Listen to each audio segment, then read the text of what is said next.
Bismillahirrahmanirrahim. Assalamualaikum warahmatullahi wabarakatuh. Jumpa lagi dengan saya di Abil Maiwa Channel. Jadi teman-teman, channel ini merupakan channel pendidikan tempat kita berbagi tentang aplikasi pendidikan, Microsoft Office, serta tips dan triks komputer. Jadi pada video kali ini kembali lagi admin akan berbagi sebuah video informasi terkait dua jenis kesejahteraan secara bersamaan yang bisa didapatkan oleh guru honorer.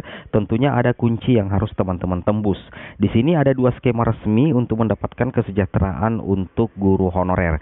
Nah, kira-kira apa skemanya untuk mendapatkan dua jenis kesejahteraan secara bersamaan? Tonton video ini sampai selesai. Tapi sebelum itu, bagi teman-teman yang baru menemukan channel ini, silahkan tekan tombol subscribe-nya dan aktifkan lonceng notifikasinya agar setiap hari teman-teman bisa mendapatkan informasi-informasi penting terkait P3K dan tunjangan sertifikasi dari channel ini. Baik Bapak Ibu guru sekalian, kita langsung saja ke pembahasannya. Jadi skema pertama yang diterapkan oleh pemerintah agar teman-teman bisa mendapatkan dua jenis kesejahteraan secara bersamaan tentunya seperti ini teman-teman ya. Skema pertama itu tentunya melalui proses seleksi P3K guru di tahun 2021 yang mana sudah diamanatkan di dalam Peraturan Menteri Pendayagunaan Aparatur Negara dan Reformasi Birokrasi Republik Indonesia nomor 28 tahun 2021 tentang pengadaan pegawai pemerintah dengan perjanjian kerja untuk jabatan fungsional guru pada instansi daerah tahun 2021. Jadi skema pertama adalah melalui proses seleksi P3K guru. Nah, dan ini sudah berjalan setelah selesai tahap 1 dan tahap 2, kita sisa menunggu tahap yang ketiga.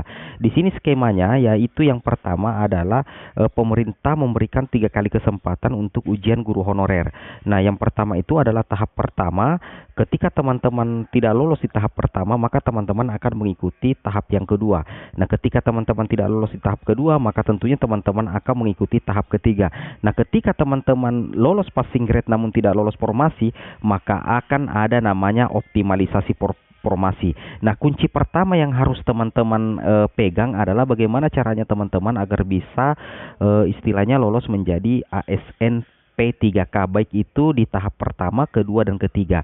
Nah, ketika teman-teman sudah lolos menjadi ASN P3K, baik tahap pertama, tahap kedua, dan tahap ketiga, maka teman-teman itu sudah mampu mendapatkan satu kunci sukses untuk mendapatkan kesejahteraan khusus untuk guru honorer di tahun 2021 dan 2022.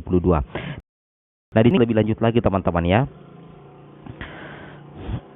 Nah, di sini skemanya yang pertama itu bahwasanya di seleksi P3K guru itu tersedia 3 nilai ambang batas ya. Yang pertama nilai ambang batas kategori 1, kemudian nilai ambang batas kategori 2, dan yang ketiga adalah nilai ambang batas kategori 3. Ini sesuai dengan diamanatkan di Kepmenpan RB nomor 1169. Dan tentunya dengan adanya kemudahan yang diberikan oleh pemerintah terkait adanya penyesuaian nilai ambang batas, di sini banyak sekali teman-teman guru honorer yang mencapai satu kunci sukses, yaitu menjadi guru ASN P3K di tahun 2021, baik itu tahap pertama dan tahap kedua. Adapun kebanyakan teman-teman guru honorer yang juga lulus passing grade tetapi tidak lulus formasi, itu bukan persoalan karena teman-teman tidak mampu mencapai nilai ambang batas, itu hanya persoalan karena teman-teman kalah bersaing dengan peserta yang lebih tinggi nilainya. Seperti itu ya. Nah, di sini kita akan membahas lebih singkat lagi terkait di tahap ketiga. Nah, di sini untuk tahap ketiga itu akan diikuti oleh 4 kategori. Yang pertama, pelamar dari THK 2 yang tidak lulus seleksi kompetensi 1 dan 2. Kemudian B, guru non-ASN yang terdaftar di Dapodik yang tidak lulus seleksi kompetensi dan 2. Yang ketiga adalah guru swasta yang terdaftar di Dapodik yang tidak lulus seleksi kompetensi 2. Dan yang keempat adalah lulusan PPG yang tidak lulus seleksi kompetensi kedua. Itulah yang akan mengikuti seleksi kompetensi ketiga sekaligus tahapan kompetensi terakhir untuk teman-teman mencapai satu kunci sukses sesuai judul yang kami sampaikan. Seperti itu teman-teman ya. Namun kemudian kita singkat lagi, kita perjelas lagi seperti ini, bahwasanya untuk penggunaan nilai terbaik di tahap ketiga nantinya itu akan diambil dari nilai terbaik dari nilai seleksi kompetensi 1, nilai seleksi kompetensi 2, dan nilai seleksi kompetensi 3, dengan asumsi bahwa teman-teman itu melamar dengan jabatan dan satuan pendidikan yang sama untuk penggunaan nilai kompetensi tahap 1, tahap 2 di kompetensi tahap ketiga. Itu yang harus teman-teman pahami, seperti itu. Nah, di sini sekarang kita lanjut lagi.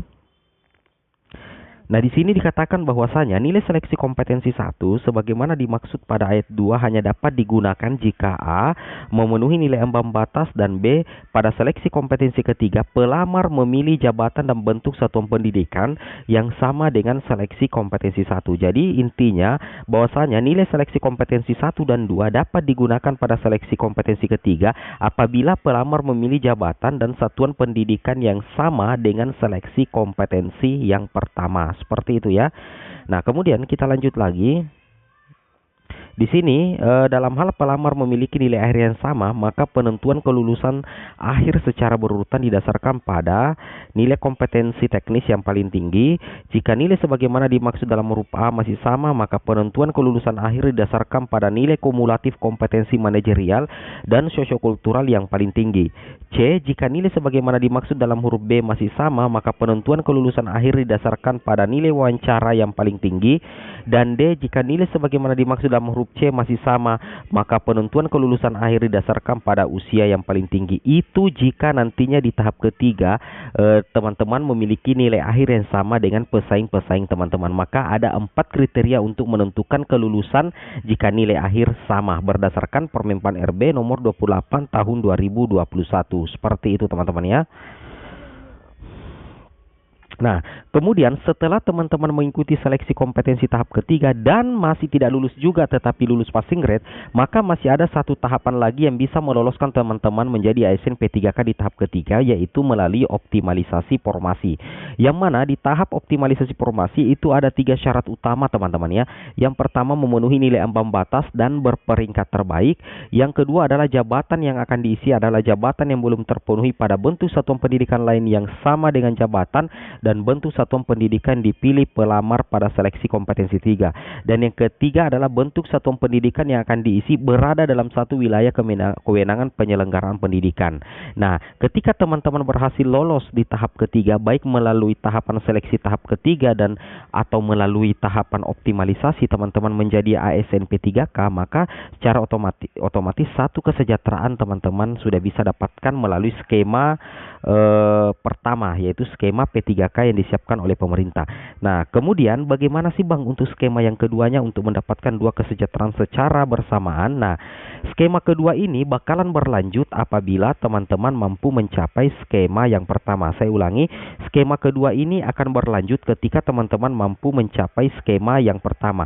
Namun apabila tidak mendapatkan skema pertama atau teman-teman tidak lolos skema pertama yaitu P3K, maka skema kedua ini tidak bisa dijalankan. Namun ketika teman-teman itu mampu mencapai sukses di skema pertama, baik itu di tahap pertama P3K, tahap kedua dan tahap ketiga, bahkan optimalisasi formasi teman-teman bisa lolos menjadi ASN P3K, maka secara otomatis akan dijalankan skema yang ketiga. Nah, semoga ya skema yang kedua. Bagaimana skema yang kedua? Seperti ini teman-teman ya. Skema keduanya adalah seperti ini. Di sini dikatakan bahwasanya selanjutnya terkait dengan PPG Prajabatan yang sekarang berganti nama menjadi PPG Prajabatan model baru. Selama ini kita mengenal PPG Prajabatan ini adalah untuk guru-guru yang fresh graduate. Biasanya rata-rata mahasiswa yang akan mengikuti program ini atau lulusan baru S1. Namun di sini dikatakan akan tetapi kedepannya program PPG Prajabatan yang baru ini berbeda. Program di tahun 2022 nantinya akan sinkron atau terintegrasi dengan seleksi ASN. Dalam artian di sini teman-teman ya, apabila teman-teman sudah lolos menjadi guru ASN P3K, maka secara otomatis teman-teman nantinya bisa langsung tersertifikasi atau minimal mengikuti Prajabatan model baru, yang mana Prajabatan model baru itu nantinya akan secara otomatis teman-teman mendapatkan sertifikat pendidik. Seperti itu teman-teman ya. Jadi ketika teman-teman lolos SMP 3K, maka peluang teman-teman untuk mendapatkan kesejahteraan berupa tunjangan sertifikasi itu terbuka lebar melalui PPG Prajabatan model baru. Seperti itu teman-teman ya. Nah, di sini kita bisa lihat momentumnya. Di sini teman-teman perhatikan ya, ada 2 skema. Skema pertama itu adalah lobet teman-teman, tapi tidak apa-apa. Skema pertama itu adalah rekrutmen guru ASN P3K.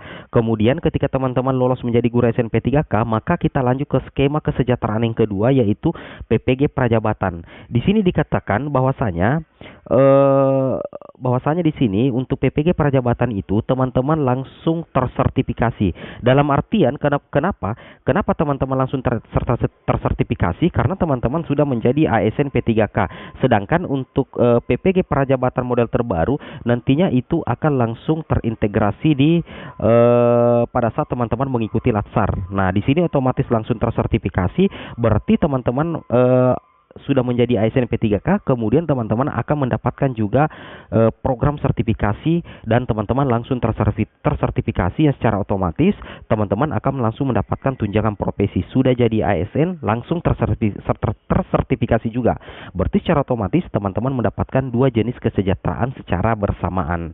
Seperti itu ya. Tapi kalau misalkan teman-teman tidak jadi ASN P3K, baik di tahap pertama, tahap kedua dan tahap ketiga, maka teman-teman tidak bisa mengikuti PPG model terbaru. Teman-teman hanya bisa mengikuti PPG dalam jabatan melalui pretest. Seperti itu teman-teman ya.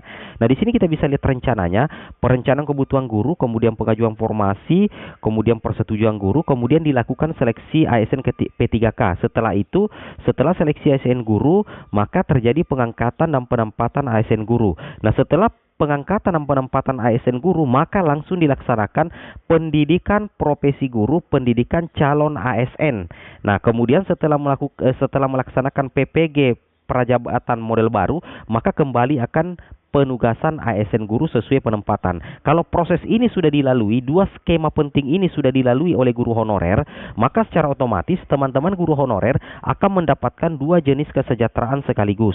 Yang pertama menjadi ASN P3K yang setiap bulannya mendapatkan gaji seperti halnya PNS, dan yang kedua teman-teman akan langsung mendapatkan tunjangan profesi setelah mengikuti pendidikan profesi guru model baru melalui atau yang terintegrasi dengan Latsar teman-teman.